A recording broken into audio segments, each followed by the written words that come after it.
Good morning. Welcome to Inquisition Update. My name's Tom Fress, and I'll be your host for the next hour. You're listening to FirstAmendmentRadio.net. Thanks for tuning in, everybody. For those who missed yesterday's broadcast, we began reading and discussing a very important book, the title of which is very revealing, more to the title than meets the eye. The title of this book is The Global Vatican. The Global Vatican. For those of you who are, for those of you with ears to hear and eyes to see, and who are looking for the origin or the birthplace of this global government that we now face, you have it. The Global Vatican. The global government. I think this author very shrewdly revealed a truth in the title of his book, The Global Vatican. This is written by a former U.S. ambassador to the quote-unquote, the self-styled Holy See, Ambassador Francis Rooney. And yesterday we read the foreword of the book by former Ambassador John Negroponte, both of which are devout Roman Catholics and serve the papacy, not the United States of America. And this book reveals the extent to which, at least that which is publicly revealable, the extent to which the Vatican controls both foreign and domestic policy of the United States of America. A once Protestant nation, a nation that once protested the papacy, once protested the Antichrist of the Bible. And for those of you who have never heard, and many of you haven't, unless you're a regular listener to Inquisition Update, the papacy is, was, and always will be the Antichrist of the Bible. It's an office. It's headed by a human entity called the papacy. And since an office really has no end with the decease of one pope, but continues pope after pope after pope, it's only through the papacy that the prophetic Antichrist of the Bible can continue to persecute God's people for nearly 2,000 years. And so if you're looking for a single man, as you've been taught in your churches to expect as the Antichrist, you've been shrewdly deceived. The Protestant Reformation was based. Its foundation was laid on the premise, the fact, the biblical, historical, and prophetic fact that the papacy is the only entity on the world that can fulfill the role of Antichrist in the world. Now, we're continuing in the prologue, and I'll retreat to the beginning of the paragraph that I concluded with the program yesterday for continuity purposes. But we're reading the prologue in this book, and author Francis Rooney gives us an account of his official credentialing by the quote-unquote Holy See, the papacy. He's having a direct personal audience with the Pope. And it's a formal assemblage so that the papacy has a chance to formally accept this ambassador from the United States. And it's an initial meeting is what it is. It's very formal, and it follows strict papal protocol. And I'll begin by reading the last paragraph on the bottom of page 10 in the prologue, if you're following along in your own copy of the book. And I highly recommend you get a copy of this book. It's published, let's see, who's the publisher? Roman and Littlefield, The Global Vatican by Francis Rooney. Now, with the text, it says, back to that October meeting in 2005, excuse me while I try to get rid of this frog. Back to that October morning in 2005, Monsignor Caputo was officially inviting me to my first official public function as ambassador, the occasion when I would present my credentials to Pope Benedict XVI and receive in return his sanction and blessing. Credentialing is a highly ceremonial affair, but is also substantive. A rare private audience with the Pope. This would be an opportunity to make a positive first impression and articulate goals and objectives of the Bush administration which might resonate with the Holy See.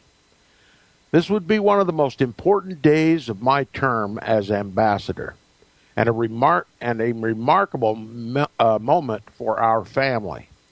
So it was inconceivable for us to meet the Pope without our children present. Our oldest son, Larry, was out of school and working at a new job in Chicago. His brother Michael and sister Kathleen were still in college.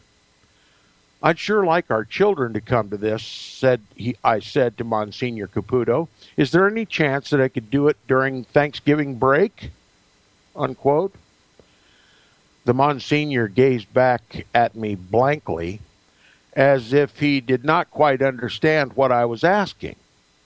Quote, if we moved it, I offered helpfully, they wouldn't have to miss any classes, unquote.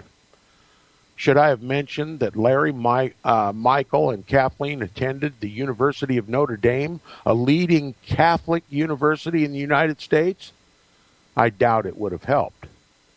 Quote, I understand, Mr. Ambassador, said Monsignor Caputo after a very few moments of quiet, but unfortunately, November 12th is the date which is available in the Holy Father's agenda, according to the prefecture for the papal household, unquote. The look in his eyes told me this would not be a discussion worth pursuing. That's right. When you go to visit the Vatican, you follow strict Vatican protocol, and nobody has the right to change the itinerary of the quote-unquote Holy Father.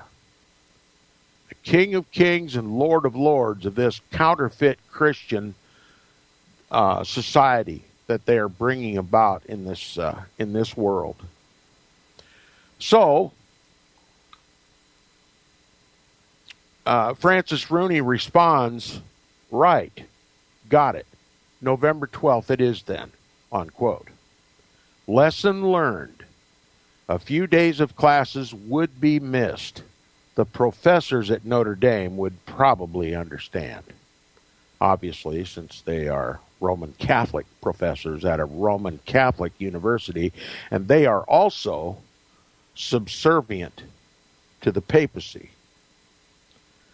Now, this book is written, says Rooney, in much the same spirit that I began serving at the U.S. mission to the Holy See that autumn in 2005, at once hopeful to add value and to capably represent President Bush and our country, but also humbly aware that there would be much to learn. What follows here is an effort to share what I have learned about the Holy See, particularly regarding its relationship with the United States during my service. Anyone who has served as ambassador to the Holy See would probably agree that this relationship is of vital importance to both America and the world. I want to read that again. Anyone who has served as ambassador to the Holy See would probably agree that this relationship, that is the relationship between the United States and the papacy, is of vital importance to both America and the world. So says Ambassador Rooney. The relationship between the United States and the Holy See is vitally important both to America and the world. There's a lot to that would just simply escape and fly right over the top of your head, but it's an admission. Anyone who has served as ambassador to the Holy See would probably agree that this relationship is of vital importance to both America and the world. Stop and think of what he just told you. The Vatican and the United States together have a joint world concern. That is the creation of a global government under the headship of the papacy. The United States government, the federal government of the United States, is simply using the wealth, power, influence, military might, power to economically sanction other nations that will not cooperate with this new government. Should the United States of America be, on your behalf, without your knowledge, surrendering the sovereignty of this once Protestant nation and not only subjecting us to the authority and direction and dictation of the Antichrist of Rome, but to use our resources, every available resource of this country, to conquer the rest of the world and bring them into subjection to this new world order? You think I've overstepped? Listen again. Anyone who has served as ambassador to the Holy See would probably agree that this relationship is of vital importance to both America and the world. He continues, he says, for me and our family, it was also an education. The term education calls to mind the great American historian Henry Adams and his classic, The Education of Henry Adams, which I first read as an undergraduate at Georgetown. Remember, Jesuit Georgetown University? At that Jesuit institution, he was given this book entitled The Education of Henry Adams to be read. Now, he says Adams went abroad at the start of a new century, at a time when the world was changing rapidly under the tide of new inventions and the Industrial Revolution. As the author of another classic of American literature, Mont Saint Michel and Charters, and an accomplished medievalist, Adams believed that enduring truths can be just as sustaining and energizing as new discoveries. That times of great, in fact, at times of great change, in fact, only make it more important to maintain alignment with fundamental moral and cultural principles. How enduring truths and human values are applied in the world is a big part of the long story of the Holy See. Okay? How enduring truths and human values are applied in the world is a big part of the long story of the Holy See. So recognizing that the Holy See is the, let's just say the repository, the world repository of enduring truths and human values. That's right. The office of the Antichrist, according to this author, is the storehouse of the world for enduring truths and human values. That puts it right up there with the position of God, doesn't it? That's what's acknowledged by this author throughout this entire book. The Vatican, one of the oldest, if not the oldest, human institution in the world today, headed up by a man called the Holy Father, and running an organization that is touted as the storehouse of enduring truths and human values. Now, with all those credentials, you'd think that the Vatican was, really a shoo-in for this global government, wouldn't it? That's because it is the head of this global government. And we're showing you from this book, from the author's mouth, a devout Roman Catholic and an ambassador to from the United States to the Holy See, maintaining continual, open, direct interaction between the federal government of the United States and the Holy See, is acknowledging why the Holy See has a right, a divine right, to rule the world. Is that okay with you? Is it okay with you that the Vatican should dictate to our government what our foreign and domestic policies should be? Do you suppose there's any chance that this border that is so porous between the United States and all the Roman Catholic countries south of our border, Mexico, Central and South America, that border that, despite all protest from the Americas, from Americans, that they stop this hemorrhaging of U.S. wealth going down to Central and South America, never considering the possibility that the only reason that border's open is because 90 and more percent of every living human being south of that border is Roman Catholic. Never considering the religious or the religio-political importance of having that border open.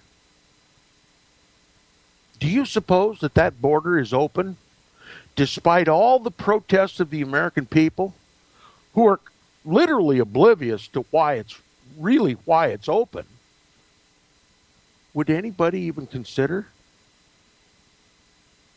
that it's open because they are Roman Catholics and it's open because the Pope wants it open? Remember, the Pope dictates foreign and domestic policy, and that its relationship with the United States is vitally important both to Americans and the world.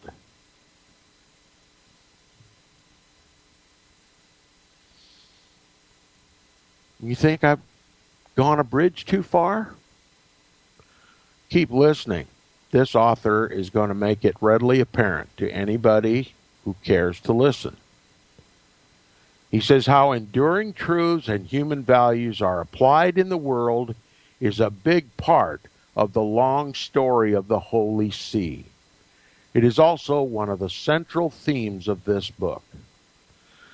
Before we continue, the terms Vatican and Holy See require clarification. The Vatican City-State is the physical place, the 109 acres of sovereign territory, where the Pope and the Curia reside. That is the government of the Roman Catholic Church. That's where the Pope and the Curia reside. And where St. Peter's Basilica, that's the church, and the Vatican museums are located. The term is commonly used to refer to church leadership and actions, much as the term White House is used to denote the executive branch of the United States government, or Washington to denote the entire U.S. government. In fact, the governing body of the Catholic Church is the Holy See, not the Vatican. The Holy See enters into diplomatic treaties and exerts influence in world affairs as described in this book. So he's telling us that in this book we are going to see described how the Holy See enters into diplomatic treaties with the nations of the world and exerts its influence in world affairs. The author is preparing you for the information that you're about to get. And it's not reported on the mainstream media or even in the alternative media. Again, this is a very important book for those who are trying to discover why we are losing our rights, why it doesn't seem that our government, our federal government, is responsive to the will and the needs of the American people and is acting more like a dictator rather than a representative Republican form of government. The answer is simple. It's right here in this book. The people of this country no longer are the government. The government has separated itself from the people and now answers to a higher authority. And that's what this book is about. The Holy See enters into diplomatic treaties and exerts influence in world affairs as described in this book.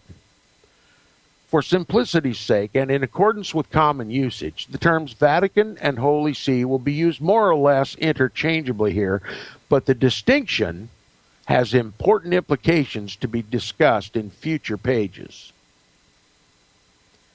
Now, part 2 of the prologue, the author writes, "The morning of the credentialing brought perfect autumn weather to Rome. Kathleen and I had been in town for about a month. I had settled into my work at the embassy as Kathleen joined me in an almost nightly routine of diplomatic events. Our daughter and 2 sons had arrived from the States a day earlier, joined by my aunt from Pensacola, Florida, and my mother, and in parentheses he includes my father had passed away in 1980, to make the Villa Richardson a real home for our family. Everyone rose early that Saturday, filling the rooms with family voices and subdued excitement. Preparing for the credentialing visit to the Vatican was a simple matter for the women. Listen carefully. All black, head to toe, veil to shoes. Okay? Women, and for that matter, men, are to be dressed in black. If you're a regular listener, this will be repetitious for you, but black to the papacy, which is papal protocol. Any visitors to the Vatican must dress in black.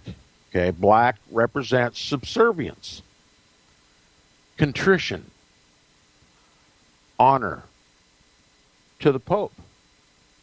The papacy dictates how one should appear before him. All black, head to toe, veil to shoes. That's right, women have to wear black veils over their faces. He continues, but more complicated for me since Holy See protocol requires use of the quote-unquote frac, F-R-A-C, a white tie outfit with black vest. Once we were prepared, we gathered in the front hall at the bottom of the stairs. We were soon joined by staff members from the embassy. A fleet of black Mercedes sent by the Vatican pulled into formation in the Porta Corcheri. Along with the cars came several gentlemen of His Holiness, high-level officials dispatched by the Vatican to escort us to the Pope. And in parentheses, he says, there are established protocols in all countries for credentialing, but the Vatican is especially attentive to these, close parentheses. Now, he says, I entered the front car with one of the gentlemen. Kathleen accompanied her own gentleman, following in the second Mercedes, as the rest of the family piled into a third. The embassy staff brought up the rear. In a convoy, we took off for Vatican City, led by a squadron of leather-clad motorcycle police, the Stradali, and the usual armed guards in back. We'll continue with our reading and discussion of the book, The Global Vatican, by former U.S. Ambassador to the Holy See, Francis Rooney. You'll have an eye-opener before this is over. We'll be back right after this.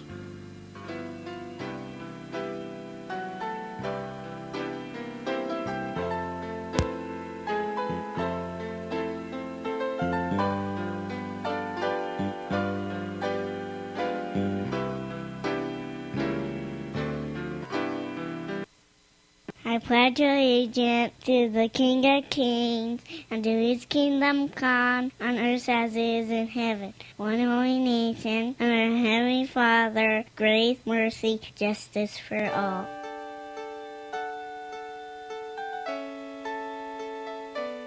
The program you are listening to is 100% sponsored by you, the listener, on this First Amendment Rights Media channel. You will notice that there are few commercials on this radio network. There's a good reason for that. Corporate advertising dollars come with strings that limit program content. So without your help, these programs cannot continue on internet or our several affiliates. If you benefit by the educational law programs, we ask you to give. If you are admonished or nurtured by the Bible and ministry programs, we ask you to give. If some voice a cause that you are passionate about, we ask you to give.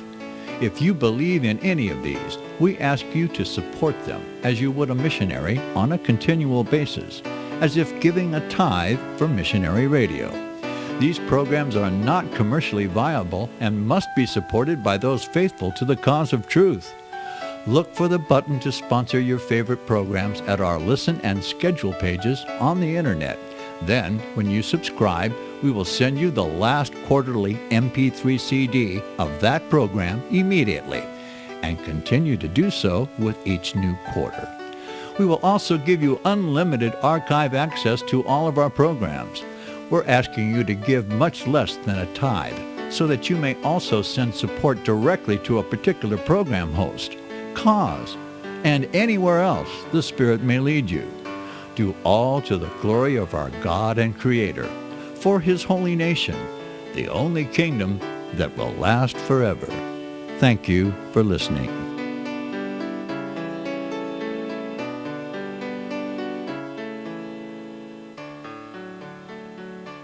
Your area has just unexpectedly flooded. The power's out, so is the water, and you are thirsty. But wait, outside, look, there's lots of water. And then you see it.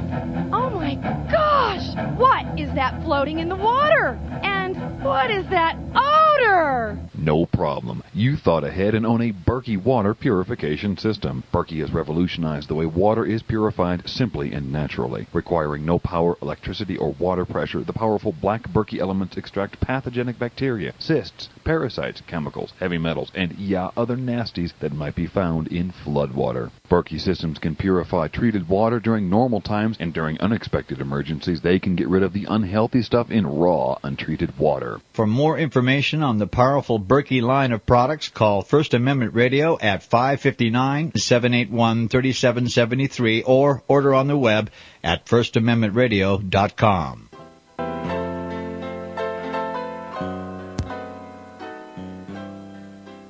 Welcome back from the break. You're listening to the second half hour of Inquisition Update, and if you'd like to contact the host, please do so by email. My email address is tom@seawaves.us, tom@seawaves.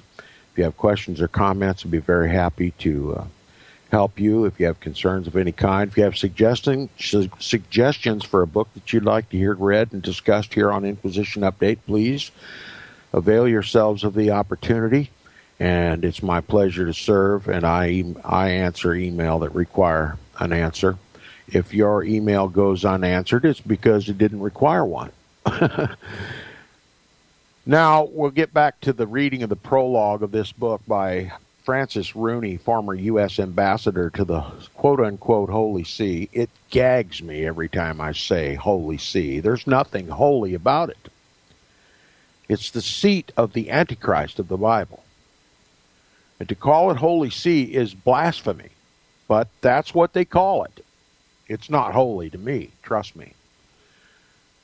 He continues his narration of his moving from the ambassador residence to the Vatican to meet the Pope. He says, descending from the top of Janiculum Hill, we passed a statue of Garibaldi, marking the site of the Italian revolutionaries' 1849 battle against French troops who fought on behalf of Pope Pius IX.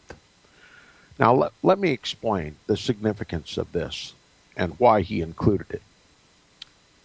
As a result of the Protestant Reformation, when most of Europe recognized the biblical description of the Antichrist as pertaining to the Pope and the papacy, they rebelled and protested against the papacy and would no longer regard him as their spiritual or temporal leader, as did most of Europe at that time.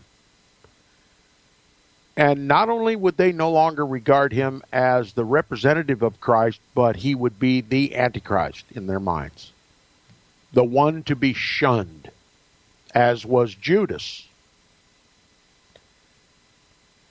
And to make the point perfectly clear, they not only repudiated the papacy, they repudiated Roman Catholicism and all of its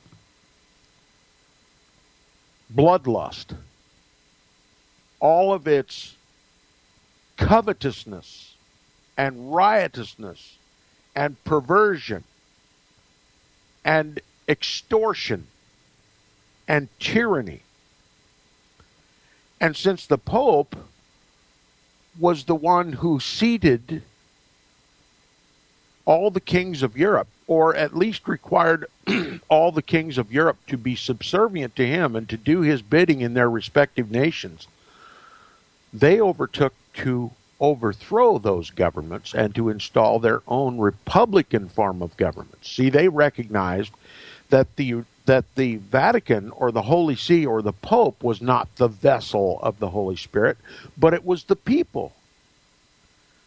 That true Christ's righteousness would be seen in every individual, and that they would have the power through the Scriptures, through the leading and teaching of the Holy Spirit, to live a life of righteousness. They did not need a pope or a priest anymore.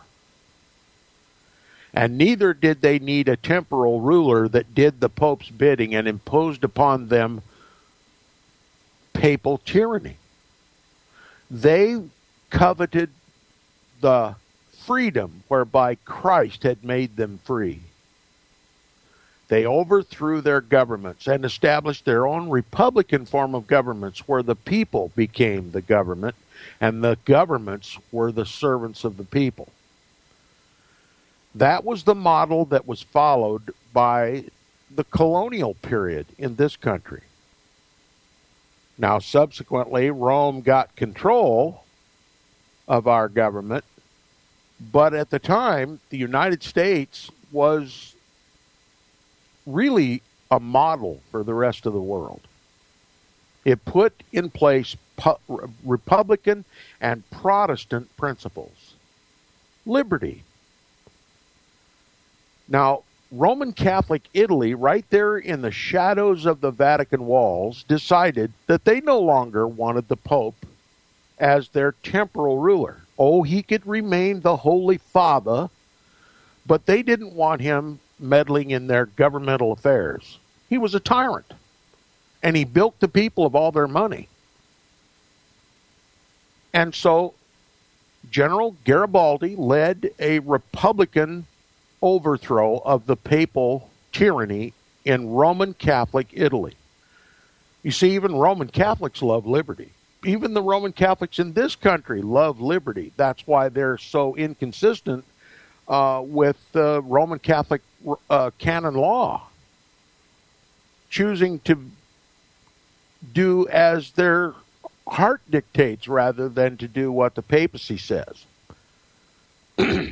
That's why there's so much discord between the quote-unquote Holy Father and American Roman Catholics, because they've lived in a Protestant land. They've seen their Protestant neighbors live independently and quite well without that papal tyranny.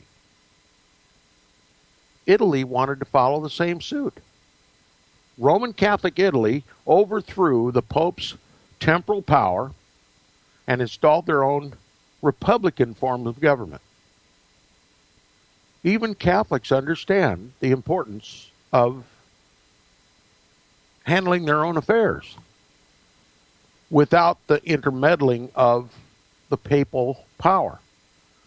I wonder how many Roman Catholics in Italy did as was forbidden by the papacy and began to read Bibles written in their own languages, Protestant Bibles. But nonetheless, Italy overthrew the tyranny of the papacy, and Garibaldi led that overthrow in 1849. And as a result, Pope Pius IX, this very pope that saw the overthrow of his government over Italy in 1864, wrote the Syllabus of Error. And in that lengthy condemnation, is all it can be described as, he attacked every Republican form of government, and he specifically pointed toward the republic that was established here in the United States of America. He knew that Italy rebelled against his tyranny because of the example of once Protestant USA. Italy wanted to follow our example, our Protestant example. And so it's very significant in the history of the papacy and in the history of Italy, this 1849 revolutionary battle against the papacy. And the Pope relied on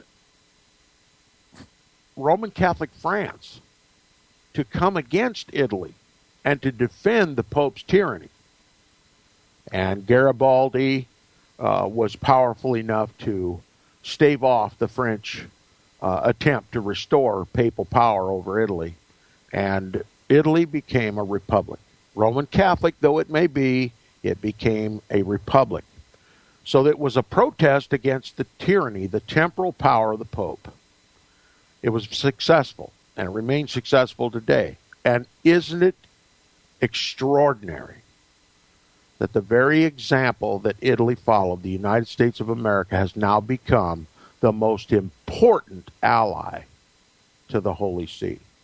The United States of America, once Protestant, once protested the Pope, established a government that would never allow a foreign dictator to dictate to the American people either foreign policy or domestic policy, has now accomplished that goal.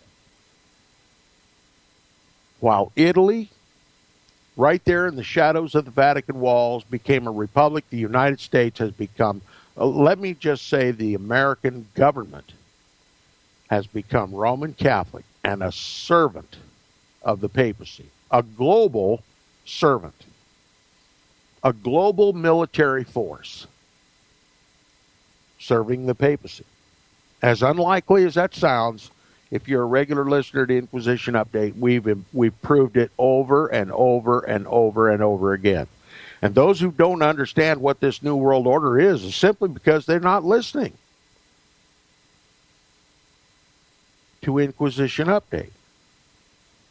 They're listening to Alex Jones, who would never point the finger at the Vatican. You have to ask yourself why.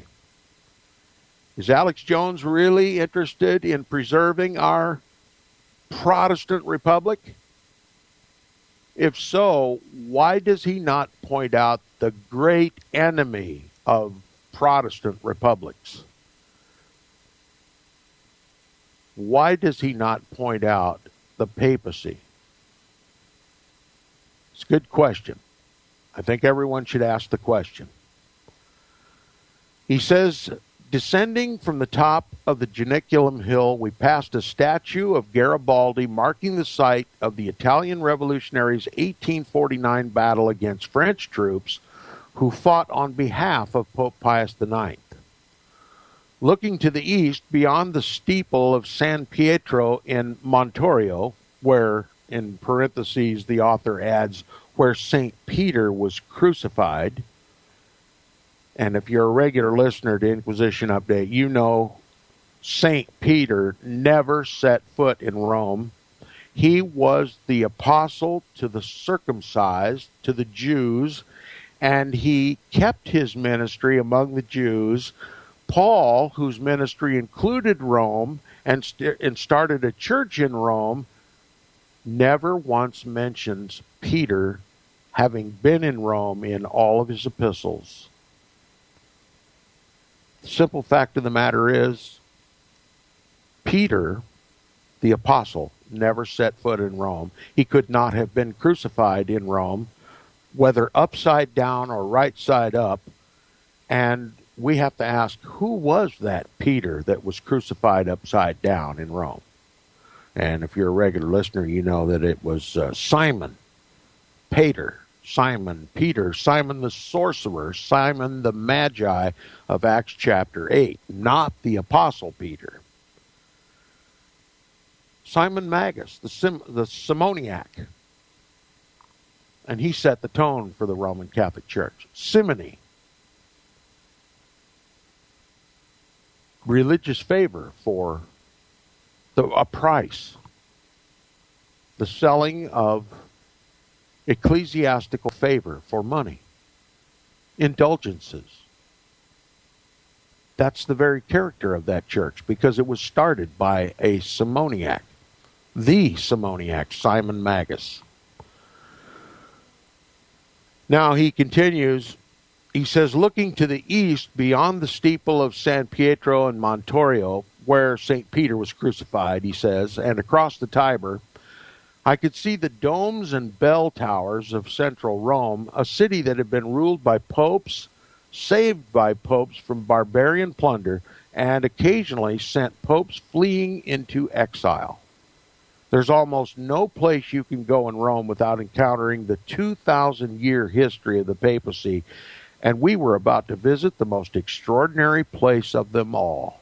Speaking of the St. Peter's Basilica. Now, two distinct thoughts ran through my head as we sped north along the Tiber toward Vatican City. The first concerned the incredible fact that we were on our way to meet the Pope.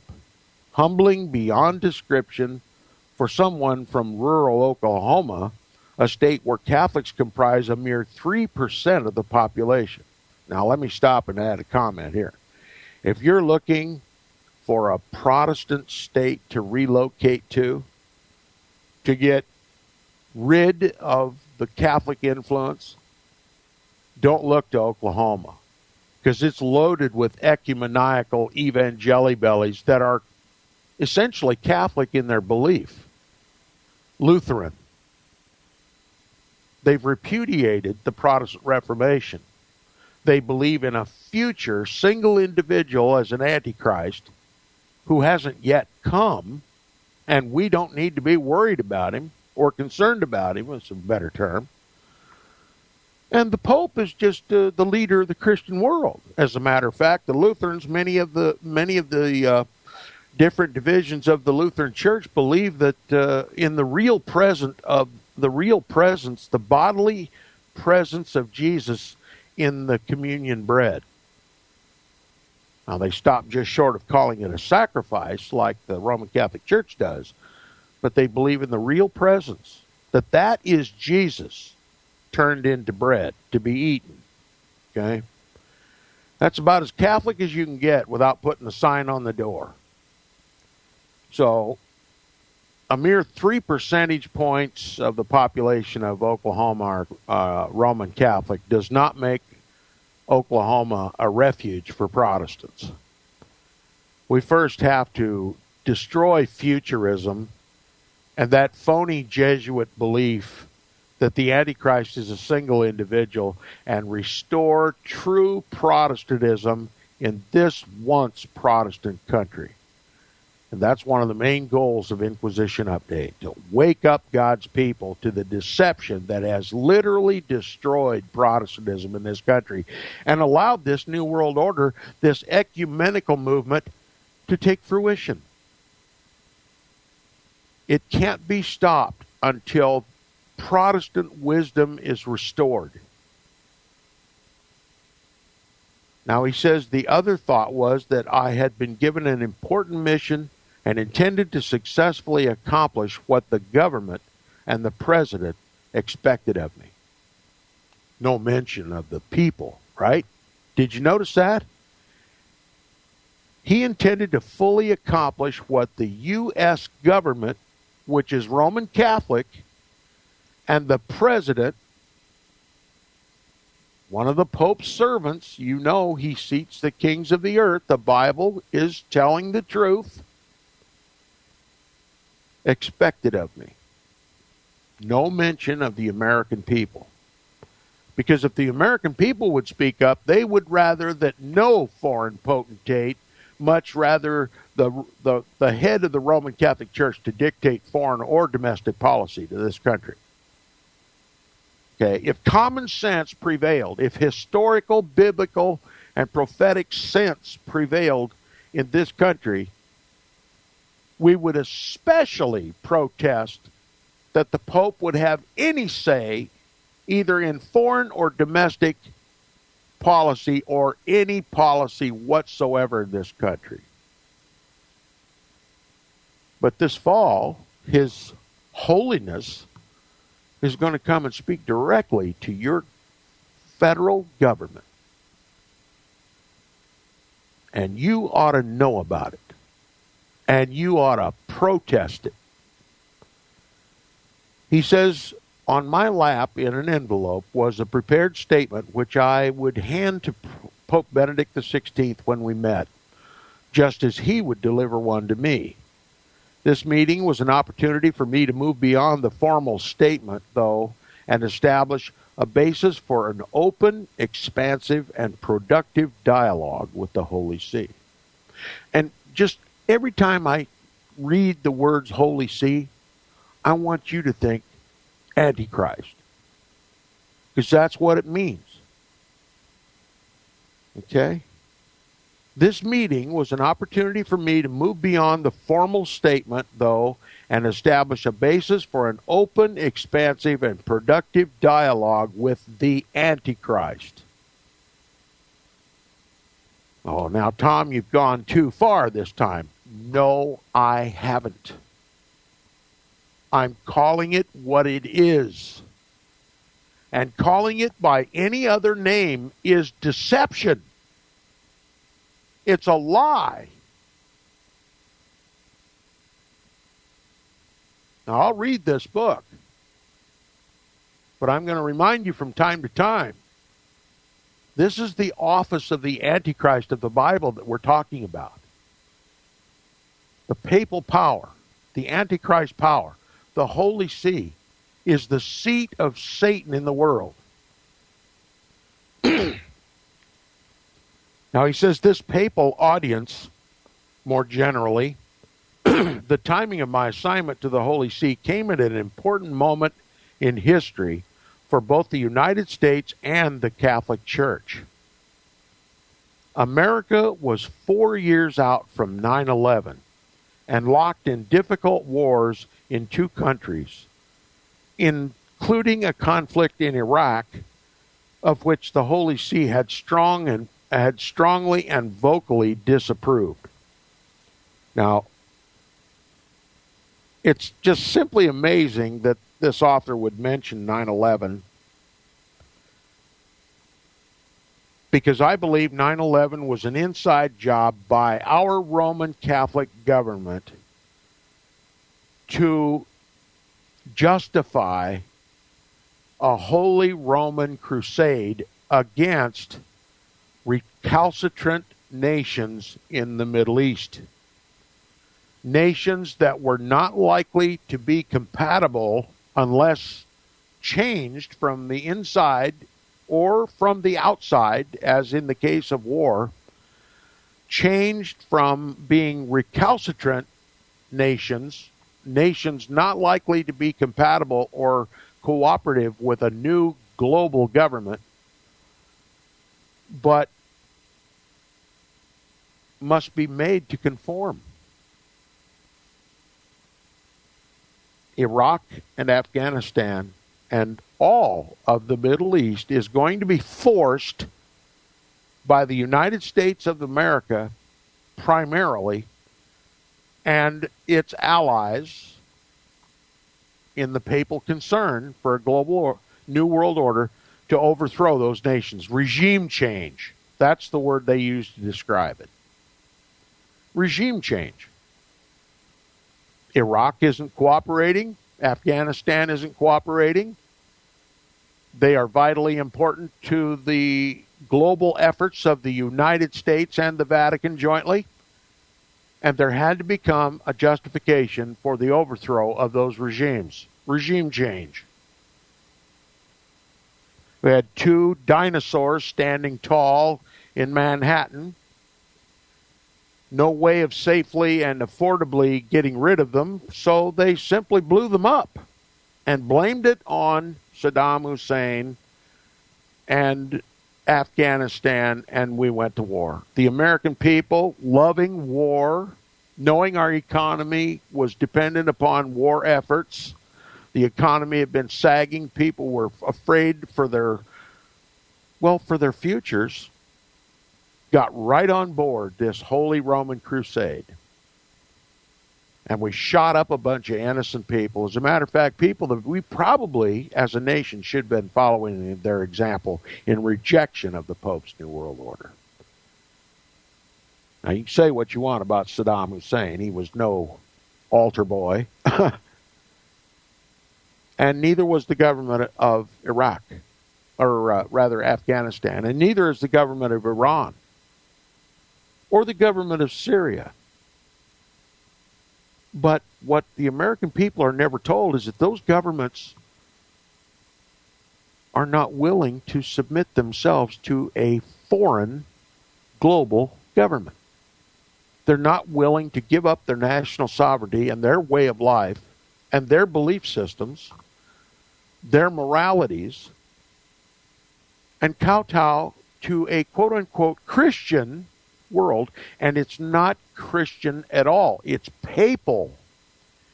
And I want my listeners to know that there is a 180-degree difference between Christianity and Roman Catholicism. Christianity is the service of Jesus Christ. It's the kingdom of Jesus Christ. It's a real kingdom. We have a king, we have a kingdom, and we have a constitution called the Bible. And then there is a counterfeit. It too is a real kingdom, but it is a physical kingdom headed up by the papacy and all of his allies. The United States of America being the foremost. It's a hideous reality, but unless we accept this reality and start beginning to recognize our federal government for what it is, we will never understand what our government is doing in this country and around the world. And we will never know for whom it is designed to benefit. And it is not designed to benefit the American people, and particularly not designed to benefit God's people. Those of that heavenly kingdom that is in direct contradistinction to this diabolical, papal, earthly kingdom, this counterfeit kingdom they dare to call Christianity. It's time to wake up. It's time to protest. It's time to pray and ask God's assistance, but only after we repent of futurism. I'll see you tomorrow on Inquisition Update.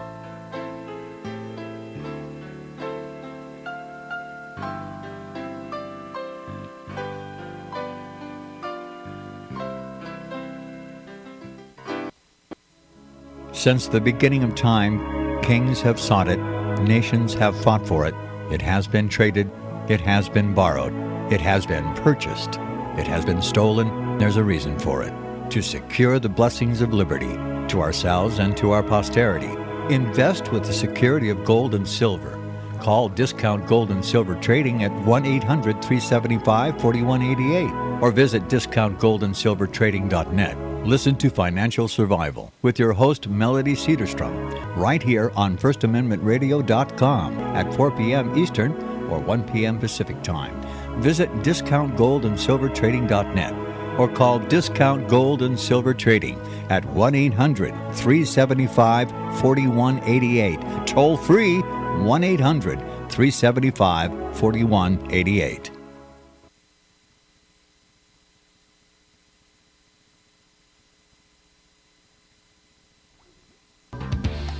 Hear it first on FirstAmendmentRadio.com and FirstAmendmentRadio.net.